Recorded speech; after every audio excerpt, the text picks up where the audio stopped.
bien-aimés dans le Seigneur, topé sibino merci pour la occasion, bopé sibiso mbalao lisusu au travers notre chaîne Eli Congo TV. Au Bolanda biso la fois passée, ils ont dit lisusu pour la makamwazabe. Nous vous avons promis que prochainement, quand nous reviendrons, ça sera pour disons renchérir aussi le message de saint de notre jeune sœur. Mais nonobstant cela, le Seigneur nous a donné encore notre message au Ifotopé Sabino Yango pendant ce moment. Et vous savez que l'Église traverse un moment très difficile où nous sommes dans les confinements. On n'a pas fêté la Pâque et c'est vrai que c'était dans nos maisons. Maintenant là, à peine qu'on voudra lever la mesure pour que Tosongue la activité, nous sommes encore pendant la période où nous fêtons la Pentecôte, le retour du Saint-Esprit, ou la venue du Saint-Esprit après la mort de Christ. Mais, Tolito Kangisa Eloko Wana, na Maté Amoko Toso Soyangwa parti à Genèse, et puis Torokene Nangoti, et Sika Torosuka Najan. Je suis très ému, comme d'habitude. Nous prenons la parole de Dieu dans le livre de Genèse. Et comme je disais tantôt à Lingala, que le texte ou les événements qui ont concouru dans le monde ne permettent pas aux chrétiens de pouvoir vivre réellement la chronologie biblique ou la chronologie des événements que nous avons vécus, que Christ nous a laissés et que nous avons toujours eu le temps de pouvoir fêter, célébrer la Pâque, la Pentecôte. Donc le message ici va tourner autour de la Pentecôte et vous comprendrez qu'est-ce que le Seigneur vous apporte encore comme une sauce nouvelle aujourd'hui au travers de son humble serviteur, le révérend Paul Dimouka Indoumbi Israël. Je ne suis plus à présenter parce que la Sina s'est présentée l'autre fois. To Sambeli Nzambe. Éternel Dieu de gloire, nous te disons merci parce que tu favorise encore une fois de plus ce moment pour que nous puissions pénétrer ta parole et prêcher. Accepte, Seigneur, au travers de ton esprit, de nous inspirer des choses, de communiquer. Mets-nous en contact, en union parfaite, Seigneur, avec ceux qui vont nous regarder, nos téléspectateurs, frères et sœurs. Ainsi nous avons prié au nom de Jésus-Christ. Amen. Voilà, tout ça dans livre, nous sommes dans le livre de Genèse chapitre 8 verset 8. Vous comprendrez que le Seigneur nous avait donné l'autre fois Cantique 8, 8. Et aujourd'hui nous sommes dans Genèse 8, 8.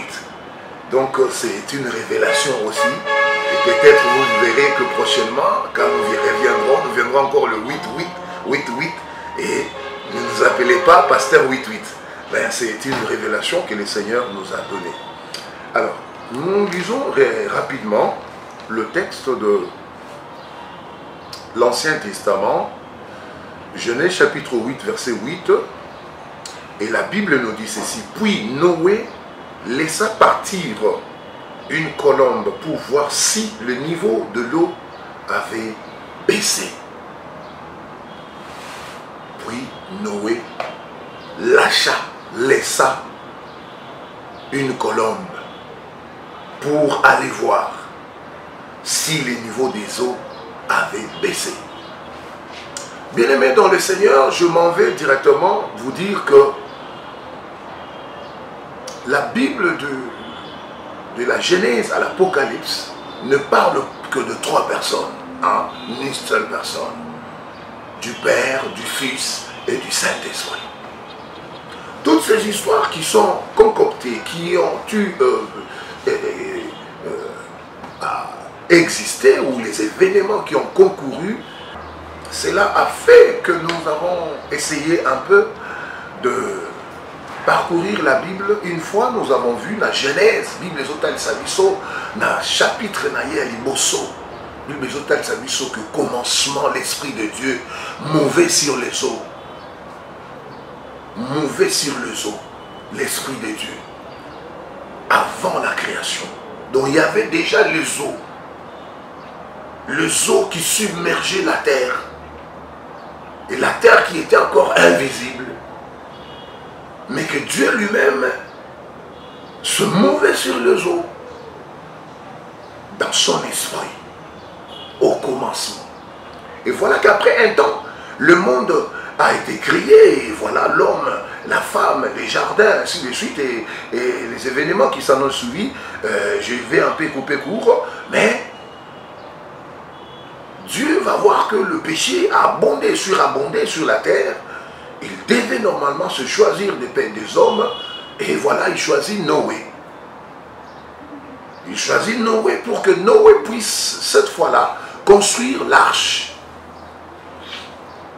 Et Noé va construire l'arche, il va prendre des animaux, il va prendre sa famille pour entrer dans l'arche. Et dans l'arche, on trouve au même moment Noé, on trouve au même moment les fils, on trouve au même moment la femme, on trouve au même moment la colombe. Ça, c'est encore un mystère et que le Seigneur nous a donné. Nous n'allons pas vous donner des choses, ramasser ça et là. Et ça, c'est une révélation. L'arche qui représente le royaume, l'arche qui représente la gloire et la splendeur de Dieu. Et lorsque nous irons dans Exode, Deutéronome, vous verrez que le Seigneur avait instruit même à Moïse, parmi les gens qu'il avait choisis, lui donna même encore un modèle qui était de construire le tabernacle. Et dans les tabernacles, on pouvait trouver l'arche de l'Alliance. Et dans l'arche de l'Alliance, on pouvait trouver la manne. Et la manne qui est Christ lui-même, ainsi de suite. Mais je veux parler de la Pentecôte. Et Dieu créa l'homme. Après avoir créé l'homme, bien que ça ne soit pas le texte que nous avons lu, mais je veux vous ramener rapidement pour que vous compreniez pourquoi la colombe qui va sortir cette fois-là. Dieu crée l'homme et l'homme est vu dans tout ce qu'il a vécu. Mais avant de vivre, Dieu souffle en lui. L'esprit qui était cette fois-là sur les eaux, qui n'avait pas encore trouvé la terre, là où il devait poser les pieds, va entrer dans la terre qui est Adam. Adam qui signifie Adam, qui vient de l'hébreu, et qui signifie tirer de la terre. Alors, Dieu va prendre son esprit qui s'est mouvé sur les eaux, il va souffler dans l'homme pour que l'homme devienne un homme complet. Mais, ayant l'esprit de Dieu, il a commis de l'imprudence et voilà, il a péché. L'esprit est parti. L'esprit de Dieu n'était plus en lui. L'esprit est rentré sur le Père. Ah, d'aucuns diront, mais qu'est-ce que ce pasteur est en train de dire? Mais vous allez comprendre par la suite de temps que l'esprit était rentré auprès du Père. C'est pourquoi le Père, après ces moments de difficulté, il va dire, voilà, je me répands d'avoir créé l'homme, alors il faut en finir, en découdre avec l'homme. Noé, tu vas construire l'arche, voilà le modèle, voilà la taille, nombre de coudées, ainsi de suite, des chambres, voilà. Et c'est de la même façon que dans les tabernacles, il y avait des chambres, il y avait le lieu saint, le lieu très saint, hein, il y avait le parvis, le lieu saint, le lieu très saint. Mais donc des chambres, et dans les chambres, dans la chambre, ou dans les chambres, il y avait des histoires que Dieu avait enfouies. Et voilà, Dieu lui-même, qui est représenté ici, les prototypes de Noé, qui crée son monde, qui crée l'arche, n'est pas seul dans l'arche, il est seul. À l'intérieur, il est avec la création, il est avec le fils, il est avec la femme, il est avec la colombe. Pour ne pas parler du corbeau, qui ne nous concerne pas vraiment dans ces textes. Mais l'on dit qu'il y a eu la pluie sur la terre, Dieu a voulu vraiment réparer, restaurer, remettre les choses propres telles que ça a été. Mais il y a eu des gens qui sont morts parce que les hommes n'ont pas voulu écouter l'évangélisation de l'époque, les messages de l'époque, les avertissements de l'époque. Ils se sont moqués de Noé, comme d'aucuns se moquent des serviteurs de Dieu aujourd'hui. Avec tout ce qui se passe sur la terre, les péchés abondent, surabondent. Et quand un homme de Dieu parle, à l'instar de Noé, quand un homme de Dieu parle, à l'instar de Dieu lui-même, les hommes ne donnent plus l'oreille, parce que l'esprit de Dieu n'est plus là. Et quand la pluie a commencé, bien-aimé, et après 40 jours, Dieu va chercher à constater le même événement, le même cause, ont produit le même effet. Nous rentrons encore à la récréation, où l'eau submergeait toute la terre. Dieu était au-dessus de la terre, dans l'arche, avec son fils, avec sa femme et avec le Saint-Esprit. Et voilà qu'il va, cette fois-là, pour attester, pour voir si réellement la terre avait repris la forme initiale, et il avait envoyé le corbeau. Le corbeau qui est venu sur la terre, le corbeau n'est plus revenu parce que il devait normalement se réjouir de tout ce qu'il avait trouvé comme nourriture sur la terre, l'abondance de la nourriture. Et ici, je dirais aux enfants de Dieu de ne pas aimer d'être cette race, la race de corbeaux, qui s'adonne trop à la nourriture, qui s'adonne trop aux choses du monde, qui sont captivés, mais d'avoir la soif du Saint-Esprit. Et la Bible dit cette fois-là au chapitre 8, verset 8, que Noé, qui est l'image du Dieu le Père lui-même, lâcha la colombe. La colombe qui représente le Saint-Esprit. Et la Bible dit la colombe est partie jusqu'à ce que la colombe retourne vers le Père. C'était une première, une deuxième, et après il va revenir avec une feuille d'olivier sur sa bouche, sur sa bec. Et voilà ce qui va attester que l'eau, la terre a repris son calme. La terre a encore le temps d'être révisitée par Dieu. Et c'est ainsi que Dieu ouvra, Noé ouvra les portes de l'arche, parce que Noé n'avait pas les clés, c'est Dieu lui-même qui avait les clés de l'arche. Et il ouvra, et voici, une vie recommença. La colombe, quand tu viens et qu'il trouve, il n'y a pas de la sémence, il n'y a pas la terre, ne peut pas se poser. Et quand il se pose, il amène avec lui de choses qui viennent pour transformer, pour attester que réellement il y a une vie. Lorsque nous allons dans les livres de Jean, chapitre 1er, nous prenons le 29e verset jusqu'au 34e, on nous parle de la période où Jean-Baptiste a Salakiko baptisé. Jean-Baptiste était en train de prêcher, de faire des cris dans les déserts. Il parlait de la repentance parce que normalement l'arche devait venir, l'arche devait atterrir. Et dès lors que Christ était déjà né, c'était devenu presque le moment où il devait commencer son ministère, comme chaque prophète, comme chaque Nazaréen qui était dans le temple devait atteindre cet âge-là et être baptisé et être oint pour entrer dans les sacerdoces.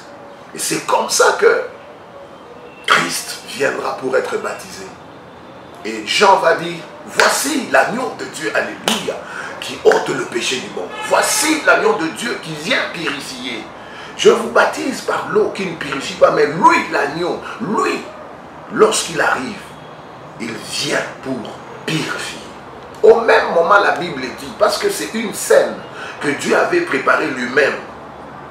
Nous avons Jean qui est comme prédicateur aujourd'hui dans l'église, et Christ qui est le chef de l'église. Christ qui est issu de la terre, parce qu'il est né, il est venu dans son humanité, il avait un corps qui était comme la terre.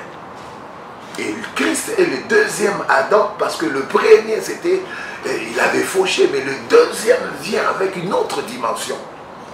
On va souffler sur lui l'esprit et il devient Adam. Il travailla, mais il n'avait pas accompli tout ce que Dieu lui avait accordé comme mission. Mais celui-ci, le deuxième Adam, quand il arrive dans les eaux, lui, son esprit a submergé. Son esprit était sur les eaux. Jean a eu peur pour dire non, moi je ne peux pas. Il dit non. Toko Kisaka Mokano.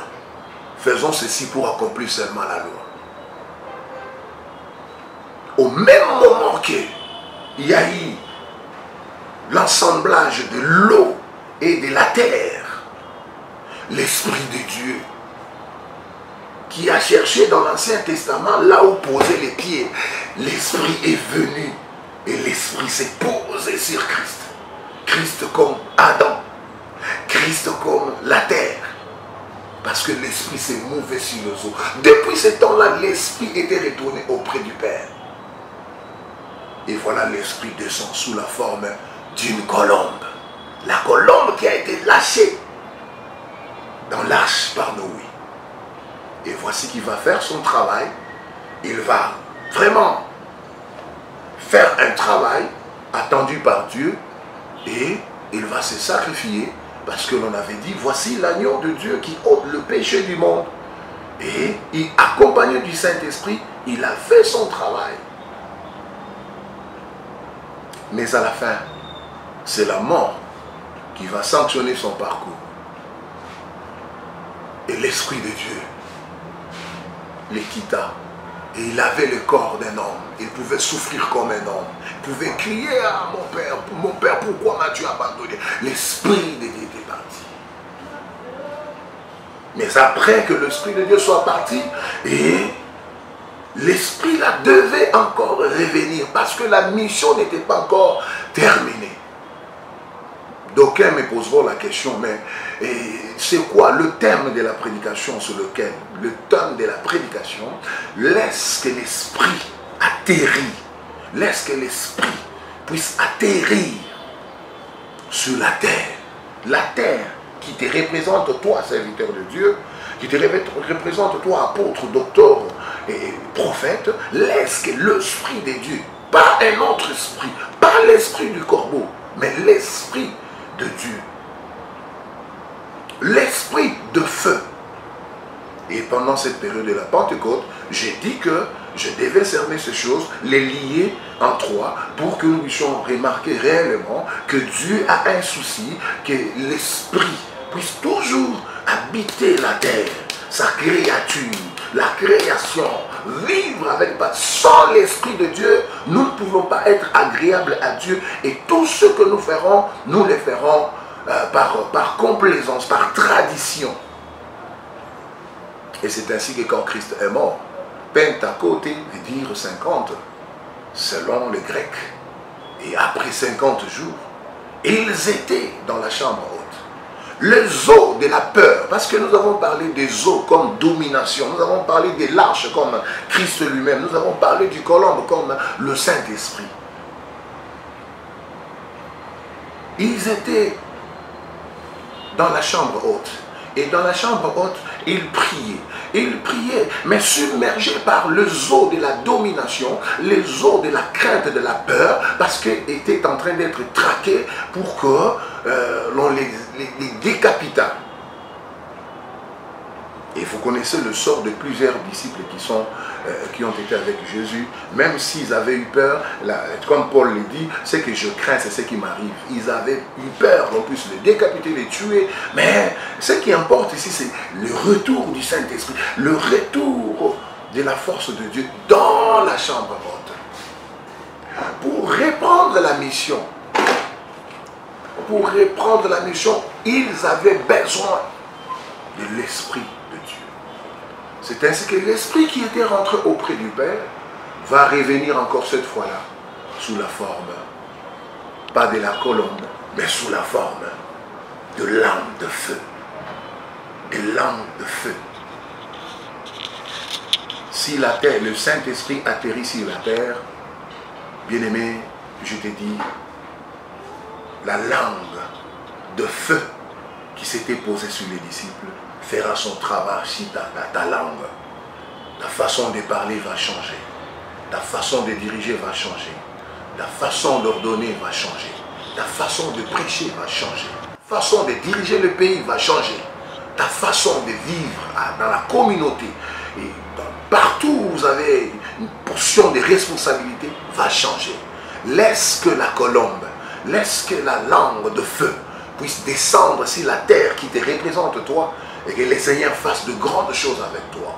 Je sais qu'il y a des gens qui attendent des moments forts pour que nous puissions encore entrer en profondeur. Le Seigneur nous en donnera la possibilité les jours qui viendront. J'ai béni les hommes de Dieu qui vont prêcher sur la Pentecôte, qui vont réveiller les esprits des enfants de Dieu pendant ces moments. Ne prêchons pas autre chose, si ce n'est que ce que Dieu lui-même nous a donné comme parole. C'est ici la substance, la nourriture distributive, elle est ici. N'allons pas puiser ailleurs. Que le Seigneur vous bénisse, parce que vous allez vous laisser entraîner par la colombe, vous entraînez par les langues de feu, et votre ministère sera efficace. Laisse que le Très-Haut soit béni et glorifié. Nous bénissons toujours les hommes de Dieu qui nous suivent. Pasteur Chako en Afrique du Sud. Nous bénissons évangéliste Hilaire Kabassou, maman évangéliste Micheline Nyamazomi, mon frère Diazite aux États-Unis, Chicago. Je bénis l'apôtre Marcus. Je bénis les enfants de Dieu, papa, maman. Je vous bénis. Et je sais que je ne vais pas manquer de bénir notre frère, le grand journaliste, et sur notre chaîne de télévision Eli Congo TV. Si vous voulez avoir nos prédications, checkez chaque fois Eli Congo TV et vous nous aurez là-bas, parce que nous allons cette fois-là vraiment larguer plusieurs prédications et enseignements. Et que Dieu vous bénisse, que Dieu bénisse l'église de la RDC, l'église de l'Afrique et l'église du monde. Je vous aime.